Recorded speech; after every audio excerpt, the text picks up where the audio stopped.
One of my favorite things in the Rurouni Kenshin story is the little intricate details that add realism to the narrative. What I'm referring to specifically is this moment in episode 30 of the anime. It's right after the Secretary of State Okubo shows up and terminates the battle between Kenshin and Saito, and explains the situation in Kyoto with Makoto Shishio and the starting point for the Kyoto arc. It's right as Okubo is about to leave. Kenshin takes a look at Okubo and he tells him, "You look a lot more tired these days. Certainly much more tired than you did 10 years ago." And Okubo turns around and he tells him, "Well, Himura, I'm finding out that it's easy to tear down an old regime than it is to start a new one." 大久保さん、ずいぶんやつれましたね。10年前より。旧時代を壊すことより新時代を築く方がはるかに難しい。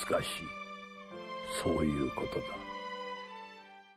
That little line right there is such an intricate thing when you're thinking about the setting of Japan in that time at the Meiji Restoration, the what was going on specifically then, and why it was so vital for Shishio to not succeed and the Meiji government to flourish. And episodes later, Shishio goes ahead and mentions something as well that adds nuance to the situation at hand. It's not just a story about protecting the country. It's much more than that. At the time, Japan was going through a growth period. They were definitely trying to change the way things were back then in the Edo period and where they wanted to go moving forward. If you watch the Rurouni Kenshin movie and some filler episodes, there's some scenes where Sanosuke, he's riding on a train and he's completely freaked out.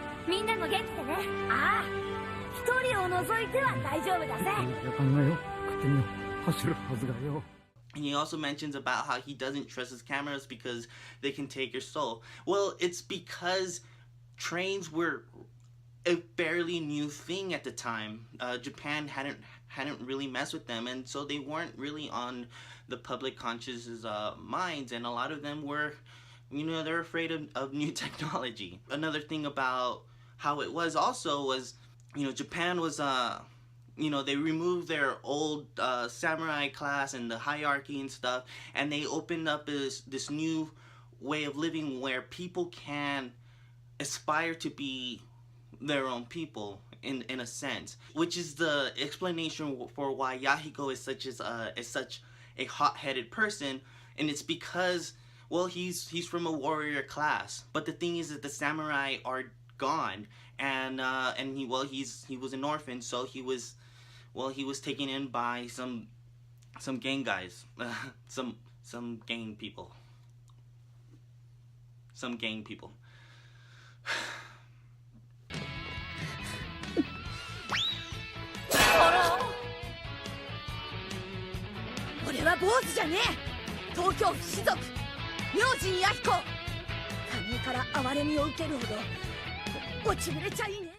Another thing is there was a shift in technology. Like I already mentioned the trains. There was also the weaponry. There was a much more emphasis on growing an army than the samurai, as I mentioned. One thing that's very, very important is that the emperor of the Meiji era is a 15-year-old boy at the start of the regime. As I imagine, he wasn't old enough to run the country. He had a cabinet of people helping him run the show, which I would imagine is Okubo and Yamagata, I think that's his name. He's one of the guys from the first few episodes of Kenshin when Kenshin was fighting the swordsman police. So that's kind of where Japan is at the time.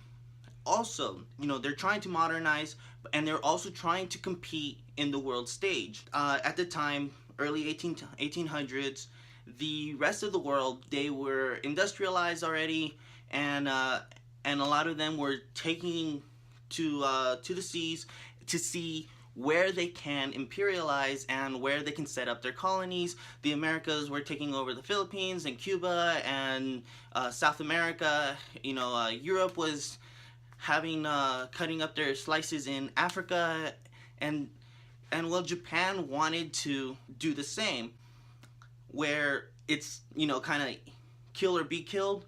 They wanted to show their dominance, show that they are a force to be reckoned with. And that's where I mentioned about how Shishio mentions later on in the anime about the imperialization that was going on in the world. 今西洋列国はその武力に物を言わせ世界各地を植民地として奪い合っている。日本だっていつ列国の支配下に置かれるかわからねえって時にこの国は何の対抗処置も取れないばかりか未だに薩摩だ長州だと争いに明け暮れていやがる。 So that's Japan in the 1810s during the Meiji Restoration and what their plans and ambitions were at the time. Now I want to go ahead and talk about another country that got their shit together, tried to bring down an old regime and build a new one. Well, successfully, they tore down an old regime and were not so successful at building their new regime. And that is the Sandinistas in Nicaragua. At the time, Nicaragua was kind of held hostage by the Somoza family, these guys who were really friendly with the United States, and they could basically do whatever they wanted in their country, and the US would in the 1970s there was an earthquake that nearly destroyed Nicaragua, and their leader, the youngest Somoza, rather than help out his people, he used the opportunity, used the situation to profit from it. And there's a quote from him somewhere where he says something along the lines of, Nicaragua is not my country, it is my business. Just to kind of give you an idea of the type of people the Somozas were. The Sandinistas were a guerrilla group who, did what they needed to do to get rid of the Somozas, and they successfully pulled it off.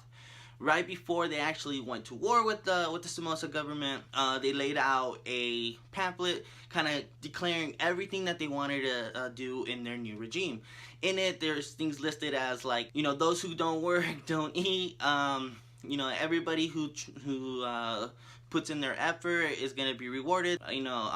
Everyone's going to be going to school. There's going to be daycare for everyone, and women are going to get to work, and all of these things that sounded a little too good to be true. But hey, if they could pull it off, they could pull it off. And unfortunately, they did not pull it off because, well, they honestly did not know how to run the country. And rather than set up in a currency, they just kept on printing more money until their currency, the coroza, was valueless. And on top of that, they had the U.S. on their backs with Ronald Reagan, because they were a threat to whatever the U.S. wanted to do in South America at the time. They also believed that they were in correlation with the Soviet Union, but I don't think that's true. I think that it was all mostly painted by the U.S. The point is that they were not successful.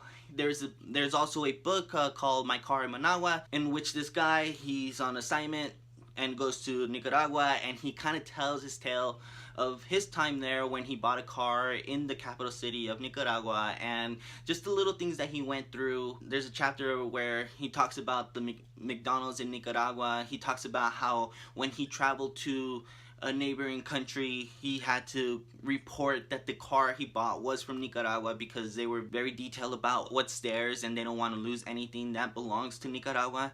Also, anytime that he had car problems, he couldn't get any help unless he paid in American USD. That's kind of the situation at hand, and that's why I think it's such a great thing that little line in Kenshin was added, because it just shows the way of the situation. If Kenshin failed, if Shishio succeeded, who knows what Shishio could have pulled off.